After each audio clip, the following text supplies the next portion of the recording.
We're on, baby. Finally, man. I've been trying forever to get you, but you don't become a real estate mogul by just having nothing to do. So I know No, you're one of no. The problem was 5 o'clock Texas time, or 8 o'clock Texas time is 7 o'clock, which was like always right when I'm putting my kids down yeah, for yeah. bed. But now, man, on West Coast time, Pacific time, it's like it's perfect. So you're gonna be here every week. You're my new co-host. But I'm in. Let's So, go. I don't know. We'll see if Saiti gets on. He's practically a co-host at this point. He's always there. And we got Udi on for the first time. Let's go. Let's That guy go. Udi, he's making moves in the real estate space too. So Saiti was trying to get Walker to hop on too, and Walker couldn't make time for us. So we'll have to give him yeah, some crap about that. he's too big time, like Sait said, man. He's too big Dude, time now. he's too big to make time for us little ins. Now for us little guys, let me get Udi wants to come on too, so I'll get him on. Yeah. But bro, I'm over here just wasting time. First of all, like just so everybody here knows, and so you know too, Ryan. Like I'm recording this. This is the first one that I've been able or I've recorded. So we'll see how it goes. If anybody Cool. says something crazy that they regret, I'll delete it. But yeah, so we'll see how it goes. I feel like it'll be cool to be able to record them, and then people can go back through and look at it. Yeah, totally. What's up, Woody? How you doing, bro? What's up, guys? How you doing? Good, man. Good. What's up? Woody is the real estate guru, and Ryan's the mogul. So we got all the legends out here. Yeah. But yo, what I was saying was, man, I was just kind of wasting time right before this started on Instagram, and then I see that you're closing on houses in LA, like not in LA, but like you had a mobile notary out there closing deals Yeah. still. So what's going Yeah. on? What are you doing? Yeah, so I have most of my stuff now out there, and I was kind of making this transition over the last like year and a half. I was kind of trying to get everything set up so that whenever we did leave Dallas, that everything that I was doing there could kind of run on its own.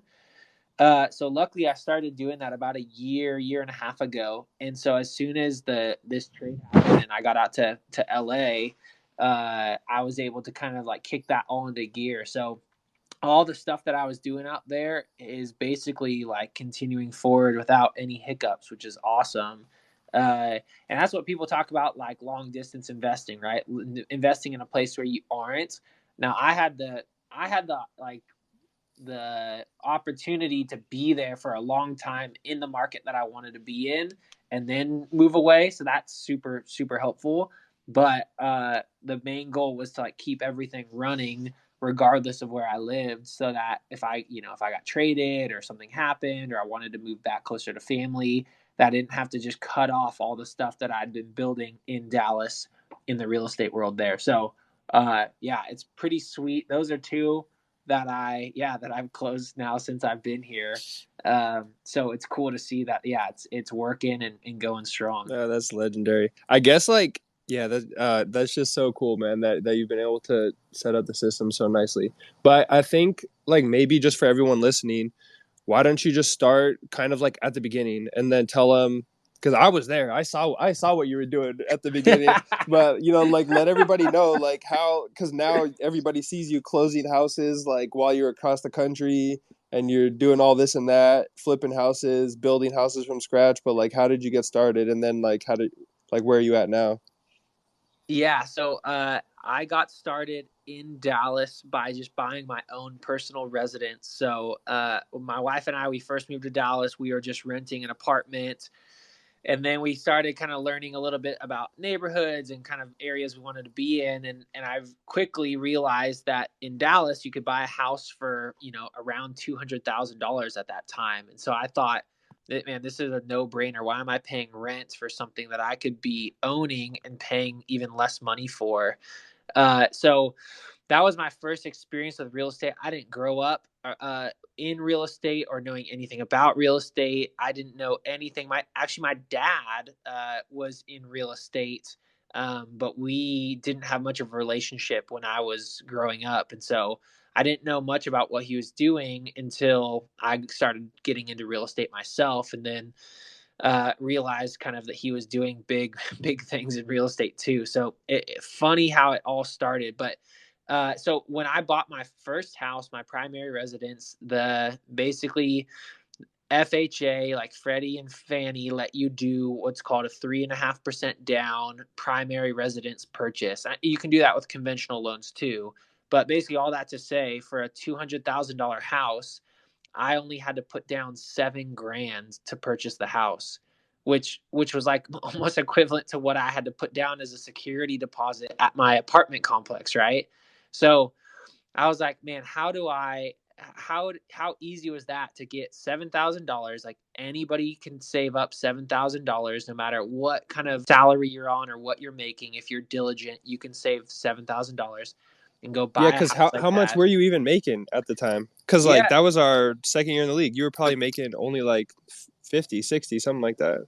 exactly. I think minimum at that point was like high 50s. And then I was making a little bit of a housing stipend on top of that for maybe 15 or 20 grand on top. So I think I was probably all in at like 75, let's call it.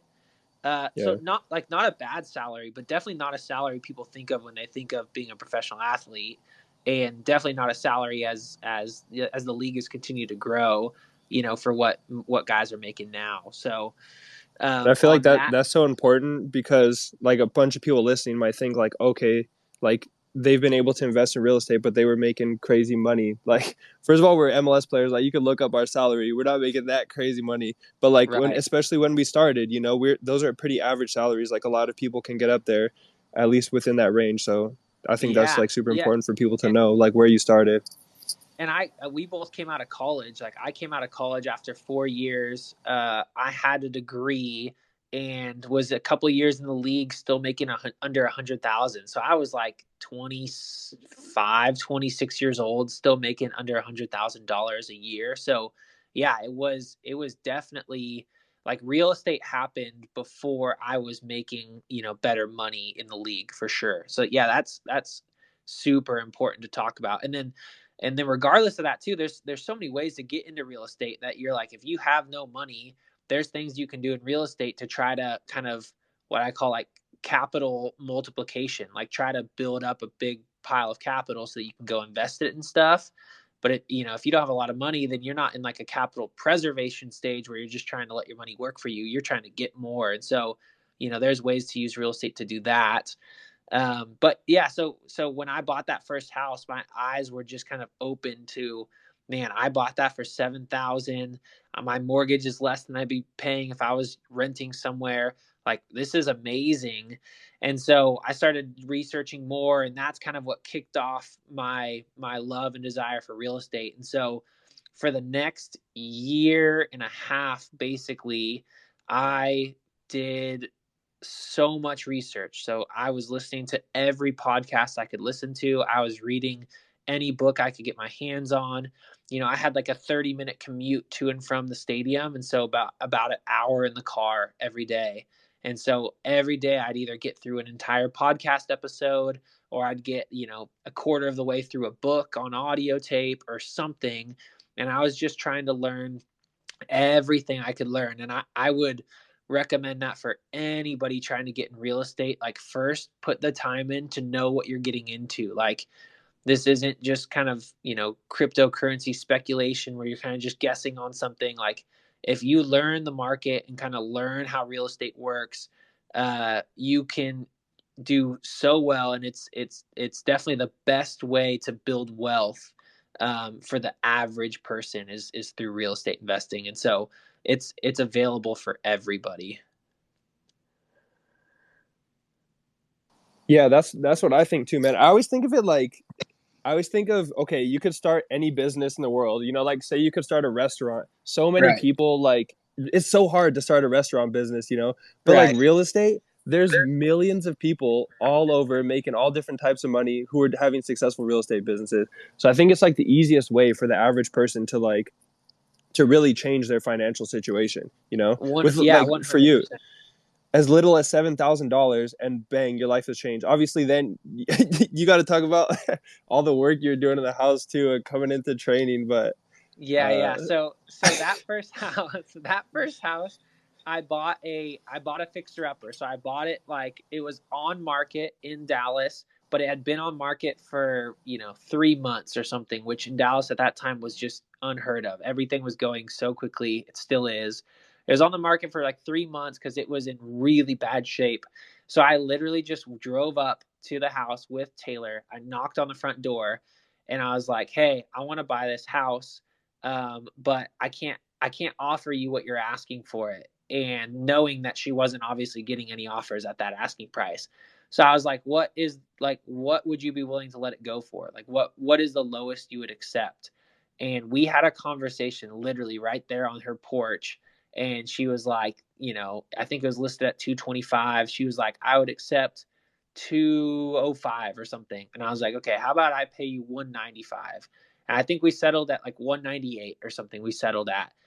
But then I realized, I was like, oh no, I just bought a house that needs a ton of work, and I don't have any money to go spend to like go get contractors to do that work. So I was like, okay, I have this house. It's a good deal. I know I want it, but somehow I'm going to have to fix this up without spending tons of money on contractors. And so I was like, I'm just going to teach myself. I'm going to learn how to do it myself. And at this point too, I was also thinking long-term real estate. So I was like, if I can learn all of the things that go on in building or rehabbing a house, that will be so helpful in me trying to talk to, business partners or other real estate guys or even my own contractors one day, and actually be able to know what I'm talking about. See, when I'm talking about the electrical or the drywall or the plumbing, I actually have some idea of how it works. And so I literally just did all of it myself with some recruiting of friends to, help me hang some drywall or try to recruit friends to help me paint and that sort of stuff. But Tesh, like what was happening in Dallas, I would go home from practice. I would drive straight to the house. I would put on like my work clothes. I would lay floors and like, glue floors and cut tile and cut hardwoods and install uh, countertops and paint cabinets and sand cabinets and change out plumbing fixtures. And I was doing all of it nonstop. And I would go I would go straight home from practice, do that till like 8 p.m. and then try to like stop and grab some dinner with my wife, and we would just eat on the floor and eat some dinner. And sometimes I would be like so stressed. Oh, that's what it was. We were practicing at night at that point. So that was when we were doing night practices. Yeah, during the So I summer. would do it in the morning. So I would wake up and I would just get to work immediately. And then I would get caught up in a project. And so I wouldn't even have time. Like I'd be in the middle of doing something like, putting glue down for the floors. And the glue, once it's down, like it's going to dry. You've got like 20 minutes of working time before the glue dries. I'm like in the middle of laying floors, and it's like time to go to practice. I'm like, oh no, how am I going to get to practice on time? I've got glue all over my arms and my legs, and like I don't have time to shower if I'm going to try to finish the portion of it that needs to be finished because the glue's going to dry, like that that sort of stuff. So I would show up to practice in like the grubbiest working gear with just paint all over me or glue all over me or caulking all over me or something. And every time I'd walk in, Tesho would be like, what what happened to you? You and Sites, you would go at it, and just I look like a fool. But I was so committed to what I was doing, and knowing that real estate could be the way to building wealth and a way to being a very present dad at home, and the things that I was really serious about, that all of that stuff to me was like no problem for what the end goal could be. Yeah, I Yeah. remember being like, like, what is this guy doing, man? And I was just thinking, like, it was such a joke. And then now I see where you're at with all the real estate stuff, and I'm like, damn, like that could have been me, Like I had the same opportunities as you did back then. Like we were making the same salary, we Yeah. had the same amount of time. Like neither of us had kids at the time. Like Yeah. it could have been me, but instead I waited years, and it's like, dang, I wish I would have like really thought about what you were doing because I just kind of dismissed it. So, Yeah. yeah, And it's looking back, cool it's too bad. too. Yeah, and a lot of people too, like when they think about getting into real estate, they're like, oh, I want to be building like luxury apartment complexes, 600 units, or like I want to be doing like this big stuff. And I'm like, like you don't have to think that way. I literally started with a single family home that I was painting myself with my own bare hands. Like that was the first deal I did for a year and a half. And the rest of the time I was just educating myself and learning on the job as I did a lot of the rehab. But that was how I started, and that's how most people start in real estate, that way. Like just mom and popping it, like buying your first house, using it as a rental when you move out, that sort of thing. Most people don't start by just jumping into these huge deals. And so a lot of people get discouraged by real estate because they're like, hey, I don't know how to get into these big things. I don't know how to start with these big deals. And I'm like, you don't need to start there. Just start simple, do something and I promise you, if you stick with it, like consistency is all that it takes in real estate. If you stick with it, you will be able to set yourself up.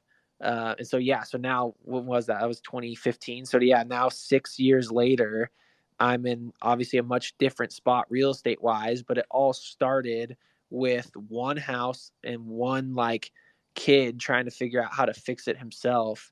And then it kind of became what it became. Uh, yeah, it's crazy. And so I guess talk about now, like where you're at with it now, so people have an idea, and then maybe we can see if anybody wants to come and ask questions, or we'll see what's next after that. But talk about what kind of things you got going on right now with real estate. Yeah. So I right now I basically have three pockets of what I do. So I have three different companies, and each company runs a very specific pocket of what I do. So I have one company that runs all my flips. And so that's stuff that I'm buying. I'm doing a quick like 3-month rehab on. I'm putting right back on the market, and I'm just selling it as quickly as I can sell it. That flipping is as I'm taking that money that I'm using from that flipping category, which is category number one, and I'm moving it into category two, which is new builds that I'm building to rent.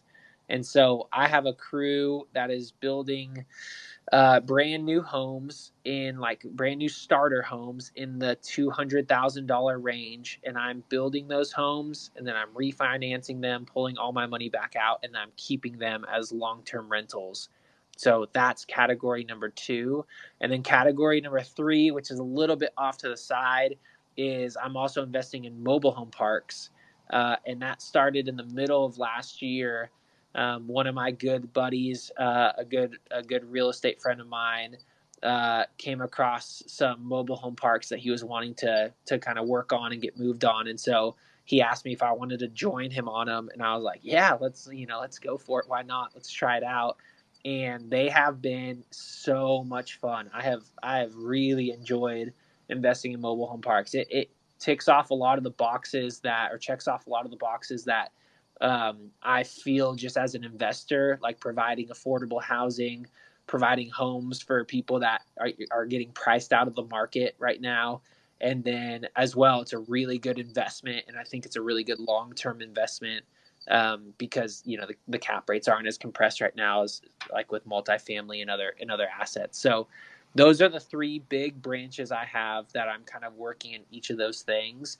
And what I've done in each of those is I've kind of had either a partner or like a manager kind of run all of that. So now I'm mostly hands off, except for maybe doing about 10% of the work. That's awesome. 3 buckets, bro. I'm still working on my first bucket, just trying to do normal rentals, and I got my short-term rental though now, so maybe that's bucket two for me. But I'm trying to Oh build up yeah, to the third one. that's for sure bucket two. Yeah, I That's want to bucket hear two, about I baby. want to hear about that one too. Is Yeah. it is Well, it almost is it almost furnished? yeah, it's almost done. So I guess because I don't know who's everybody listening here. Maybe I've talked about it that I have houses in Kansas City. Like I've been buying houses in Kansas City, some by myself and some I I partner up with my dad, and those are going good. But then I saw an opportunity to buy short term rentals like Airbnbs, which you can buy nice houses with Airbnbs, like really nice houses, and still cash flow, which is dope. And so I got one in Colorado, just outside of Denver, because that's where I'm from. And yeah, man, it's almost finished. Like Taylor took over all of the furnishing. Like I found the deal and kind of like was working with the real estate agent to get all the numbers right and stuff. But then Taylor just took over. She's furnishing it like crazy. She was just there over the weekend, I and love it. yeah. So we'll see. Hopefully, it's going to be up. Worst case by the end of the month. Hopefully, the middle of the month it'll be live. I'm gonna tweet about it. So hopefully, we'll see. We'll see if people. Nice. Yeah, Maybe I someone can't. here comes and stays in it. We'll see. We'll see. We'll see. I Yeah. know I had my Taylor furnish our Airbnb too, and she's like, "How come you let me spend like whatever money I need to when I'm furnishing the Airbnb, but then when I'm trying to furnish my own house, you're always like cutting The off budget's tight. what I can spend. Budget's tight, The man. budget's tight. The But hey, budget those is those are the tight. habits though that like get you to, because like yeah, like we're professional athletes, and we still have budgets. Like me and you, we both talk about it. Like we got budgets, and you Yep. have to. Like it kind of sounds corny or whatever, but you have to have a budget if you're going to do stuff like real estate investing or like build wealth long term. So Right. those little things are important, man. Right. Yep. Udi, you got anything to say, bro? You've been chilling up here. Or are you just listening? No, honestly, it's great. Hello, Ryan. I'm Hey, impressed Ryan. with your journey, and I have a couple of questions for you because Yeah. I'm really also interested in real estate. Tesho knows it. So I'll explain a little bit my story.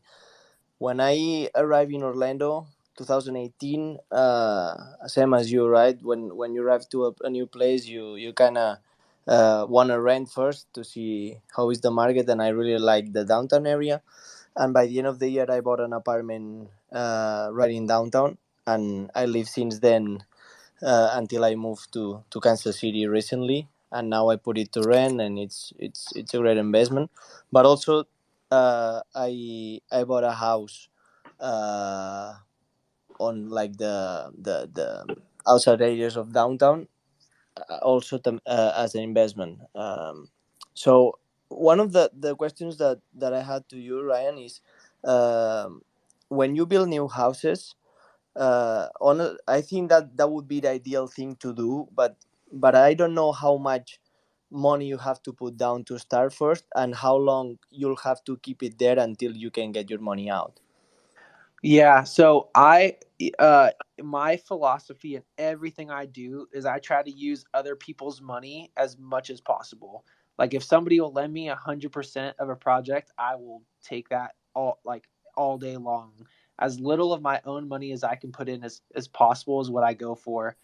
And so on my new builds, I've connected with a uh, not a hard money lender, but they're not a bank either. They're like an in between kind of private money lender, but they're national, and so they're kind of all over the place. But it's just people's money, and I think they charge me about 5% interest rate on it. Okay. But the way that we have it worked out is I buy the land, I buy the lot, and then they fund the entirety of the build. So I'm building a house for about $135,000 is what it takes. It was what it cost me to build it, and I'm buying the land for about 20 grand. So those are Dallas prices. Obviously, that's going to be so different depending on where you are, what markets you Right. Right. are in. Udi's But in for my Kansas City. It's even cheaper, bro. No, no, oh yeah, I no. bet. Honestly, when I arrived here, I thought it's gonna be great because the land it will be cheap, but surprisingly, it's expensive. The market right now it's a little bit crazy here. Yeah, is that Orlando? No, no, Kansas City. Oh, Kansas City. Yeah, Yeah, Kansas City is growing for sure, and it's a really popular investment spot too. yeah. Like, what does a lot cost there, already to buy? You know, an It idea? depends of the zones. There are like very good zones that it obviously is like 60, 70K.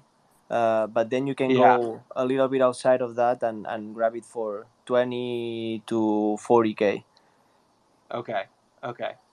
Yeah, that's about similar to Dallas then. Yeah, I'm buying somewhere between 20 and 30K. I'm usually buying them off market, so they're a little bit cheaper. If they're on market, it might be closer to 40K. Right. But yeah, so I'm getting a lender who's basically, so I'll pay the $20,000 up front to buy the lot, and then I'm getting a lender who's going to cover the other 130,000 uh for the build, and the build is taking me about 3 to 4 months, And then as soon as it's done being built, I go back to that lender and I say, okay, it's done. And we go get a full appraisal for it. And then they'll take a loan out for 80% of whatever that full appraisal value is. Right. And the homes have been appraising for about 240,000. So they'll give me, what is that? 80% of 240,000 is like basically 190, right about 190. Mm-hmm. So again, I'm building it for 130, buying the land for 20. So I'm all in at like 150 or 155, and the bank is paying me 190, and then I keep the home. So So that basically, like you you put 20K. yeah. So He my cash out of pocket is 20K. Yep, Right. exactly. And when Yeah. you do that, you do just one house, or you trying to find like a lot that you can build like 5 homes. It's like a sweet spot for you having the crew there that you say, no, I'm gonna Yeah. do 5 in a row, 10 in a row, because that's what works best. Those are the best, but those are hard to find because when they're in a line like that, or if you have 5 lots right next to each other, then a lot of people seem to be interested in those because you can build them all at the same time. So they're a little bit harder to find. But yes, that's the goal. In my builders, I work with a small builder who is very specifically doing starter homes. So they're doing like that $130,000, $140,000 build price. They're not doing like custom homes or anything like that. They're in a very specific niche. And those guys, because I'm using just this one crew, they can build about 3 to 5 homes at a time. So I Right. usually have them going on somewhere in that range, 3 to 5. So right now, for me, they're working on 3 homes right now. Right. About to add a fourth, and that's about their sweet spot. So I've Mm-hmm. just committed to using them for as much as they can kind of handle at a time, Right. and that for me is great because they're building at a price that's a lot cheaper than what you would find if you just kind of Googled a developer. Mm-hmm. They're building cheaper because it's just this one crew. They're not like a big production or a big company or a big organization. Right. And what kind of house do you like build? Yeah, so I always build 3 bedroom, 2 bath houses. That's like the sweet spot in the market that we're in to rent at. Mm-hmm. 2 bedrooms are too small. One bathrooms are too small. So our sweet spot is 3 2, and they're about 15 to 1600 square feet. Right. Two car garages, all single story, so that it's kind of the most simple house to build, which is why my builders are able to build it at a cheap price because it's pretty simple when it's only 1 story slab foundation like that. Right. And what about like permits and stuff? Is this is something that you can get quick? I guess it's different Yeah, in so each place, but just wondering. yeah, that was the biggest problem we ran up against when we first started. And so what I started doing was I have basically like 3 pockets going on. So I have land that I've bought. I have land that I've bought and I'm getting permitted or is like already permitted, and then I have land that I'm building on. So already permitted and the building is started. And so basically while they're building out the 3 lots that we have permitted, I have another set of 3 lots in the process of getting permitted, and then I Right. have another set of 3 lots that I'm waiting to get permitted. So that way as soon as they're done building, those next 3 lots are permitted and ready to go because you're right, that permit process can take, depending on your city, can take anywhere from like 4 to 6 weeks. Right. uh, and so that helps I get that permit stuff started while they're busy on those other projects. Right. Sounds about right. So for me, I feel like this really makes sense, but probably the most difficult thing is to find a crew uh, that we can rely on it, and that they can build these things, because at the end, buy a lot, you can do that, you can file the permits, but you need to have the this good crew that you can believe in them, right? Yes, 100%. Yeah, the crew is the hardest part about the whole project because anybody can go apply for permits. Anybody can find lots for, decently cheap somewhere, on the MLS or through wholesalers or something like that. The hardest part is building at a price that's that makes sense for you as an investor to move forward with the project. I would Right. say most builders, if you're going to go on Google and just research builders, most builders, at least in my area, are going to charge you about $150 to $175 a foot. And my builders that I'm working with charge about $90 a foot. And so that, like, finding that builder is definitely the hardest part. But what I would say with that is it's not impossible, and that's where in real estate, like, connections and networking is so big, because I just met a person who knew a person who knew a person who knew this crew, and it was like 5 people removed from me who had an uncle who ran like a construction company, and that's how I got connected. And so I would say if you're serious about getting involved in that way, I would start just networking, reaching out to everybody in real estate, and just talking to everybody, getting bids from any builder that you've heard of, talking to any plumber or electrician or Right. somebody who has a brother. So literally my crew, the crew that I use, it's like the brother's the plumber, the uncle's the electrician, the other uncle is the framer, the other cousin is the roofer. Like it's just a family that each has its own specific trade, that they kind of came together and they're like, wait, we build a whole house. Right. So yeah, that's the hardest part is finding the right crews that you can rely on. But they're all out there. They are 100% out there, and it's mostly through networking that you can find them. Yeah, Right. networking is key. Let me It's talk to huge. let me see Michael, because Michael's been up here for a while. Let me see if he's got a question or something. Hey, Tesho. First off, great game. Excited to be back in the MLS and have fun. But this question is mostly for Ryan. Ryan, when you started off, you specified that it was your personal house. Yeah. And then tell me a little more about after that. And then second part of my question would be like, do you just dabble in single family homes, or have you done multifamily or condos or anything like that? Just kind of talk about that as well. Yeah, that's a good question. This is what I suggest to everybody, and this is how I got started. I bought my own personal residence. You get the best financing that you can possibly get in real estate through through a primary residence. So if you're going to live in the house yourself, the government, because they feel like that's a safer investment for them, they'll let you only put down 3.5%. And Mhm. so that's the easiest way to get involved. And so what the stipulation is they say you have to live there for a year. So I was Okay. like, okay, if I buy a house every year for 10 years, they'll let you do 10 of these loans. You can get up to 10 of these loans until they cut you off and say you can't do it anymore. But Yeah. so if I do that for 10 years, buy one house, and every year after I bought that house, I move into another house and I keep that one and rent it out.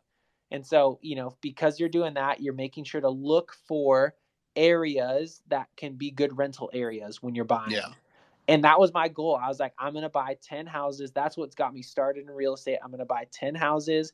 And in 10 years, I will have 10 houses, and I will be a multimillionaire just from those houses. I had done the math, and it really is crazy that it's that simple. If you committed to that like strategy, in 10 years, I am guaranteeing you, in 10 years, you are a multimillionaire, because the houses are all appreciating, your mortgages are all getting paid off, you are getting tax deductions the entire way through, and you're getting cash flow throughout those years. And so that's how I got started. So I went from one to the second to the third, and then it was by the time I hit my third, which was year 3, I started realizing there was a lot of other ways to also make money in real estate.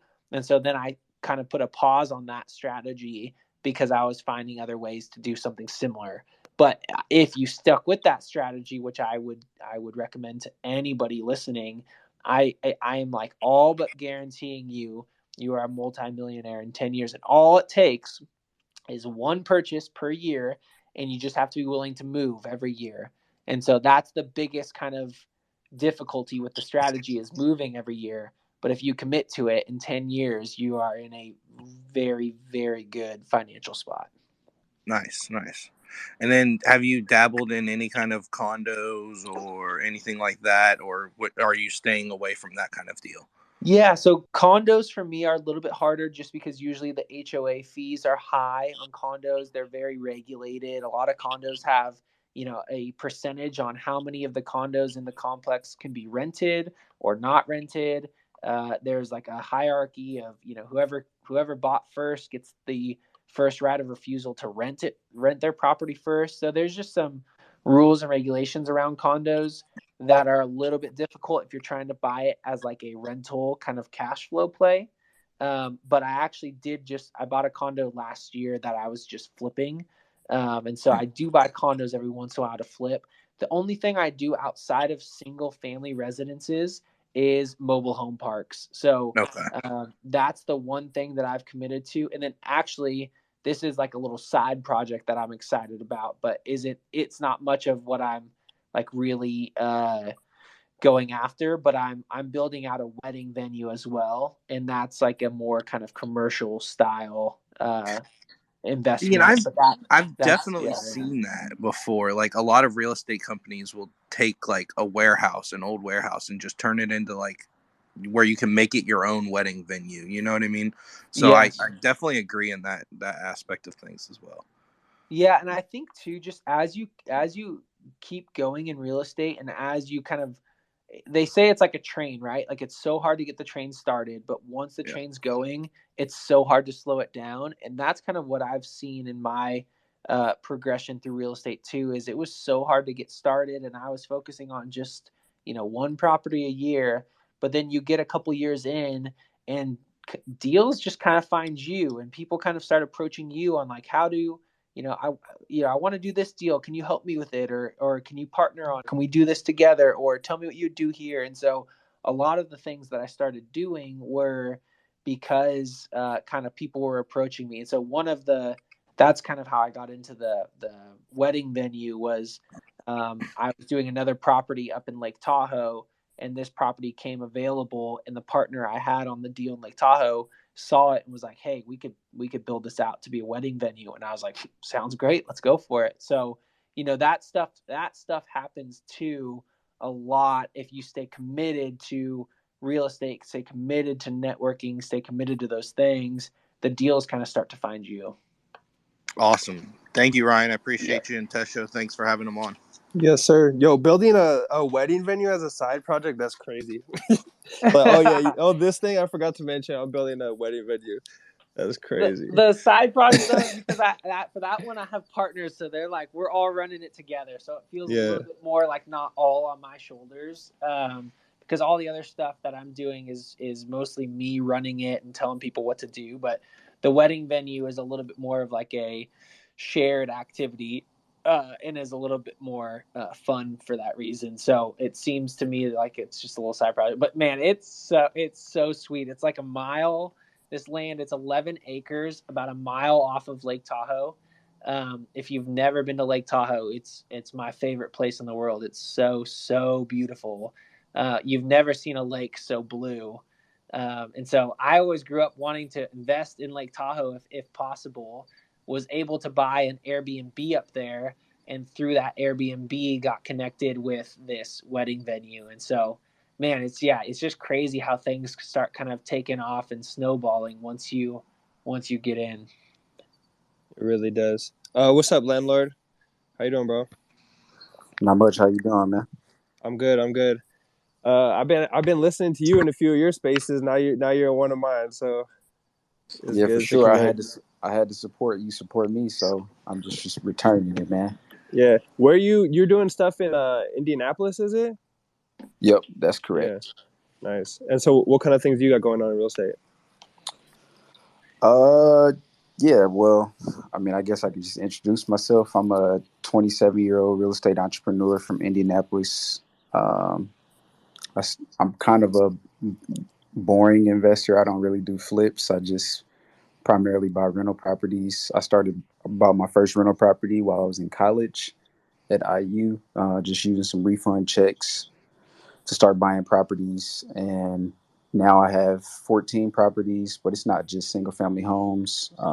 So there's some single family homes, some vacant lots for future development. My dad's barbershop, which is my first commercial property, and then I own half of the block that I live on. I plan to demolish all of the structures on the block that I live on and develop some affordable housing units using rental housing tax credits. Dude, That's that's amazing. awesome. That's so And you sweet. said you got started with refund checks. I feel like that just shows the power. Like it's possible to get into it, man. Like if you're looking for opportunities, like everybody listening, it's possible for you. Like you can find a way to get into real estate, whether it's like a refund check or you have to save up money for 2 or 3 years or whatever. Like you could just get one house, get going, and you see how it like. Look at landlord has 14 properties. Said Ryan has I don't know 355 properties. It seems like, but like it starts with one for everybody, and it's possible for you to get that one. Like everybody can get that one, however you do it, and just go from there. So just believe Yeah. it's possible. Like I think a lot of times I'll be tweeting about real estate, and so many people will say stuff like it's not possible for me because this or that, Yeah. and I'm just like, man, it is possible. Like just believe it's possible. Like people have done it with less than you have. Like whoever's listening right now, someone's done it with less than you have, so it's possible for you. Right. Yeah. 100%. And the landlord said it too. He's like, I'm doing just boring investments. Like, it doesn't have to be flashy. It doesn't have to be like all this stuff. You see all these people that are real estate guys or investment guys, whatever, and they're always standing in front of their like Porsche or whatever that they probably rented for a day from some like dealership or something. But I'm like, dude, that is not like the goal. And there's ways to invest in real estate that's not flashy, but just as good, solid, steady investments. And that's a way to get involved. Tesh, we talk about this all the time, but I still drive my 2013 Toyota Corolla, and dude, I will for as long as I can, because it's just a reminder that like, man, real estate for me is not about being flashy or like having cool investments that I can show off to people. It's so much more about being like free from having to work a random job that I don't want to work, and being free to go to all of the things my kids are doing. Like I want to be at their dance recitals. I want to be at their soccer practices. I don't want somebody telling me that I've got to stay in my office and can't go see my family, and can't be, a present dad and a faithful husband and a leader in my church and those sorts of things that I love, that I want to be. And so it's like, for me, real estate investing is exactly what landlord's saying. It's like it's boring, man, because my goal is not to be flashy. My goal is to be a solid dad and a solid husband and get a ton of time with the people I love. And real estate is allowing me to do that. Yeah, it's so true. 100%. I'm right there. I'm sorry. Yeah. No, go ahead. Go ahead. Yeah, I was just gonna say I'm right there with you, Ryan. I drove the same '99 Honda Accord from 2012 all the way until the end of last year, and then Yeah. I just got a newer Honda Accord. I don't need to be flashy. I know that I have assets, so I Right. don't know. The Right. point of a car is to get me from point A to point B. So Right. yeah. All right, Yeah. I Carlos, can't what's up, tell bro? you. Oh, you got anything, or you just listening? No, I mean, I like to just come in and listen, but I think it's great to hear more people talk about, because I think, I listen to Bigger Pockets and I follow tons of people on Instagram and stuff like that, and you're always hearing about, oh, I bought an apartment complex, or I bought all of these houses, and it makes the average investors, or even just the average person, like myself included, it almost makes it feel impossible. You're like, man, like that gate of entry is so high. And so to hear someone like Ryan, who's been very, very successful in it, to say, I just got a house and then I got another house. And then I was just so involved that all these other things started kind of popping up and all these opportunities popped up. And now I'm able to do all these different things in real estate. It's like, I think it's just like really motivating for, I think, a lot of like guys that are hoping to be first time investors like myself. So it's cool to like pop on these type of things and hear from guys that are like, that started from very humble beginnings to being able to do something like really huge to get to the point where they have all this financial freedom to enjoy all the things they like to do.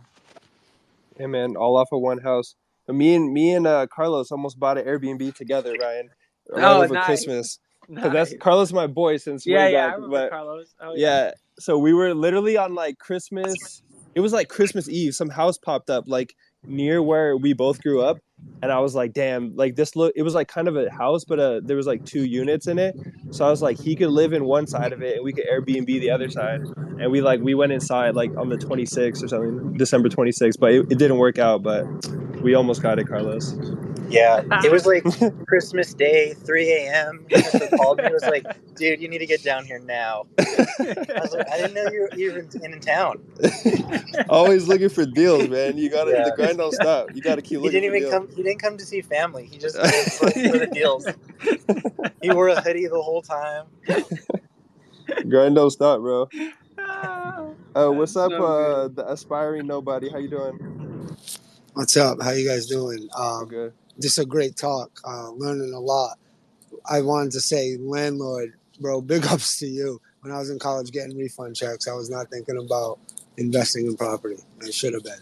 But listening to the success that you guys have had in real estate, I just wanted to ask from your points of view and your interest level if you guys will be getting into like digital real estate and what your thoughts are on that as well. For me, like stuff that's digital only real estate, like they got Sandbox and Decentraland. Like, I don't know. I don't. I don't really feel like that because you could just like copy it. Like, say Manhattan, like you can't copy Manhattan because it's like I don't know. There just can't be two of them. Whereas like Decentraland, you might be able to just completely copy it. I think that it might be interesting where the two can come together, and landlord might be able to talk about that because I know he has like he's like combining NFT and like a real estate thing. So I think like that's more interesting to me. Like how can like crypto and NFTs be like brought into physical real estate than just like completely digital real estate? That's my opinion. Yeah, for sure. I would agree that I think the most value is in applying blockchain technology to real world assets. So I'm more so interested in tokenizing assets and allowing others to invest with me in larger assets by purchasing tokens instead of like shares in the property. But to answer your question, I don't really want to use this as a place to shield my project. I Go did. for it. Go No, for it. Yeah, go for it. Let us know no. what you got. Come on. Okay. Well, yeah, I have on Christmas of last year, I minted 1,000 landlord tokens, and I have three different tiers: gold, platinum, and copper. And so the project is really around meaningful intellectual property and building an extraordinary real estate blockchain community.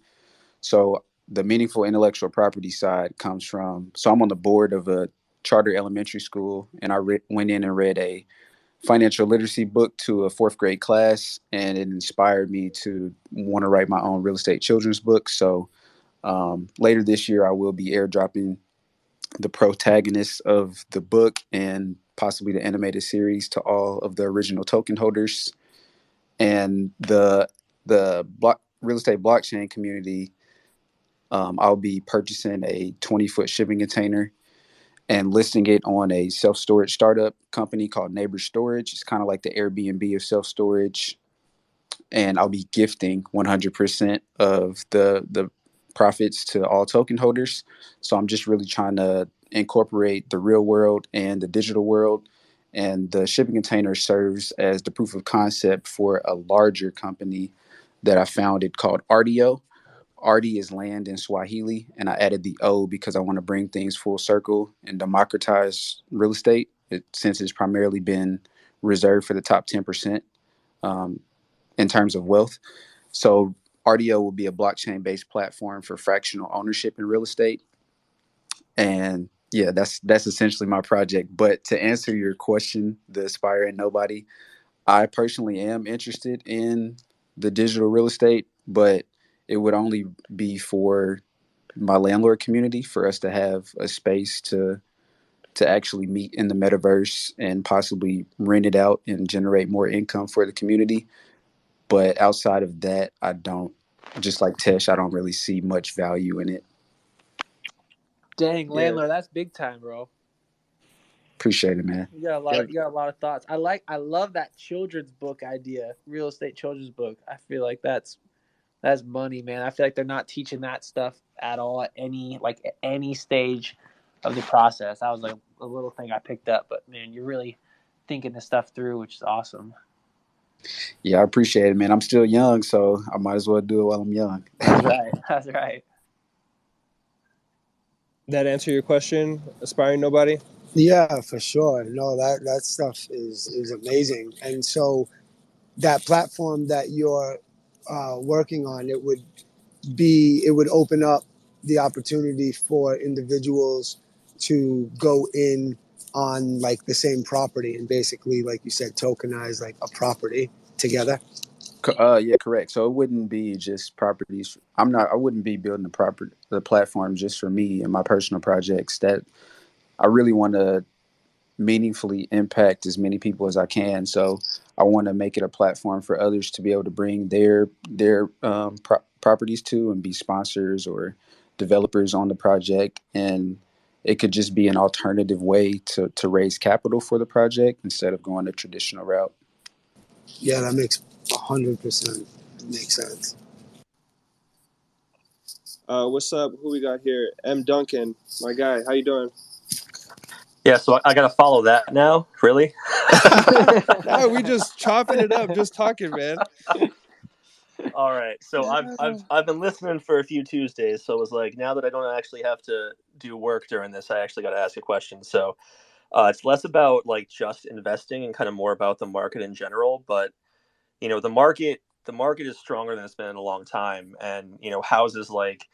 I have a friend who bought a house on a short sale in 2009 for like 70K, and that same house is going for like 350 now. So like the housing market's getting strong, but at the same time, like especially in Orlando, we're having an affordable housing crisis here, where it's so hard for families working hourly blue collar jobs to find places to live. So I was curious if you see a correlation between the market getting so much stronger and it being more difficult to find affordable housing, and if you think there's a way like we can have a strong real estate market but also be able to have more affordable housing, because like it's not all bad. If you're buying a house, like interest rates are lower than they've been in a long time, but I read something where like the market is looking to still be strong and build through like 2029. So things aren't, millennials love to be like, oh, I really hope the housing collapse happens again. Like it's not going to happen, because none of the things that precurse that are really happening now. So I'd just be interested what you guys think about that. Yeah, for me, I mean, I think Ryan and Landlord are both perfect examples of like some things that could be done to help affordable housing. Like one thing is there's not enough supply, so people need to build new houses. Ryan's over here buying empty lots and building new houses, and he's not building like crazy houses. He was saying he's just building standard starter homes, which like a lot of the affordable housing crisis, in my opinion, is because like every home is just being flipped up into like crazy granite countertops, and they're adding all this and that, and it's like maybe that doesn't need to be like the standard for just a starter home. Maybe a starter home just needs to be like whatever standard 3-bedroom, 2-bathroom, enough for your family to live in a comfortable place. So I like that Ryan is just building, like good, clean, quality housing, but nothing crazy. And I think that's kind of one of the answers right there. Yeah, and it's like you said, it's so hard because it's a good thing that the market is going up, right? It's a good thing that people are gaining equity on their homes and making money through owning real estate. That's always good. But at the same time, you don't want to see, families getting priced out of the market and not able to buy anything themselves. And then they're always stuck in like a rental cycle. And you don't want that too. What I've seen in my research, and another side of what I'm trying to do too is like more either mobile homes, RVs, tiny homes, like some more of this like mobile housing that I think a lot of millennials and even younger generations are starting to get intrigued by as well. It used to be like a baby boomer thing that mobile home parks were for a specific generation, and they had a bad rap on what was going on inside of mobile home parks with drugs and all of that stuff. And what I've seen in the space and what I'm trying to do in the space is make really clean, nice communities where, for like the mobile home that I just sold last week, I sold it to a family who was like, could not have been more ecstatic, right? They're thanking me for selling them their home, and I then fixed it up and I made it nice. And it's, 900 square foot mobile home that they bought for $25,000. And I think I had them put down maybe $5,000 or something to buy it. So it's like, there's ways, so buying for $25,000 is amazing. And I'm financing it for them. And so they don't have to go get financing through a bank. So anyway, all that to say, there are ways to help with that crisis. And so what I'm trying to do is build really nice, clean starter homes for a really cheap price that I can sell at a cheap price, and then also go one step even below that in the affordability and buy older mobile homes, fix them up, put some money into them, make them nice, and still sell them at a really, really small number where families can have a place to call their own for, somewhere around $20,000.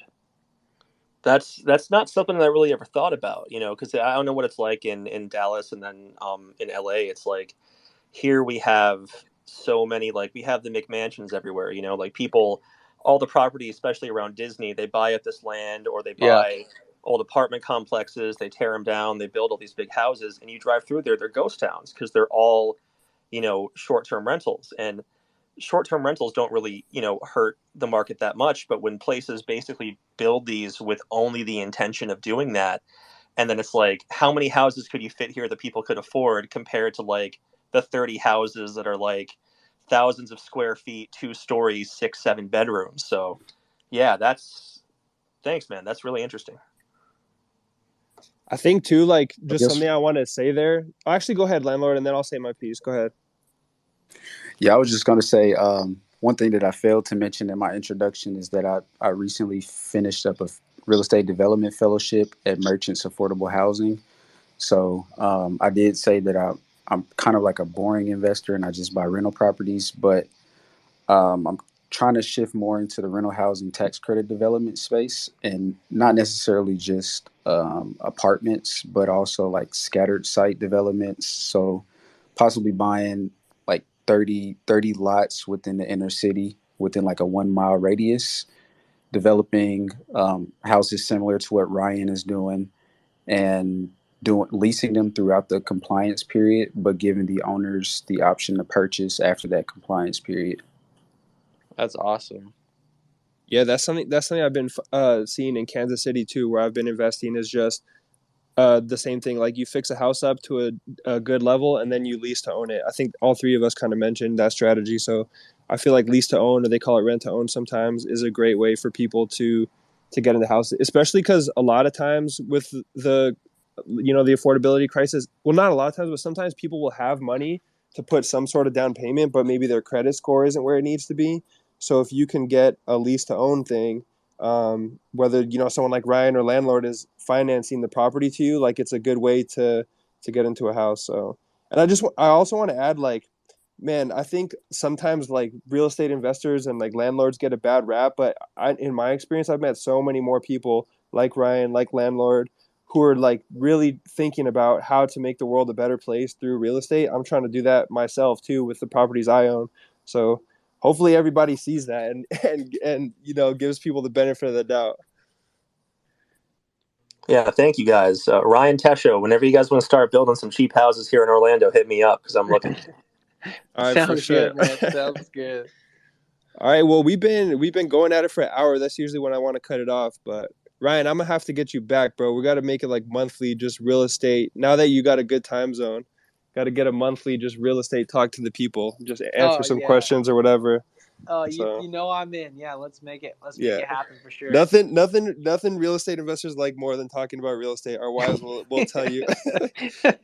And since we can't talk to them about it anymore, they're tired of us. It's better to talk to you guys. So so true. Yeah. But cool, man. I appreciate everybody tuning in. I don't know, Ryan, if you want to point anybody to your social media or whatever you got going on.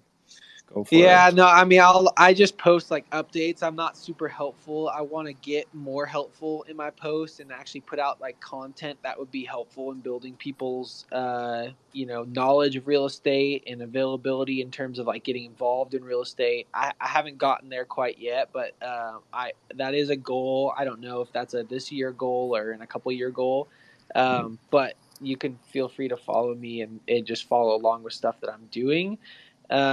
It's RM Hollingshead, just first and middle initial and then last name on like all my platforms. And yeah, honestly too, hit me up and DM me too if you've got specific questions or need help answering stuff. I'm more than happy to try to help in any way I can. So yeah, feel free to hit me up.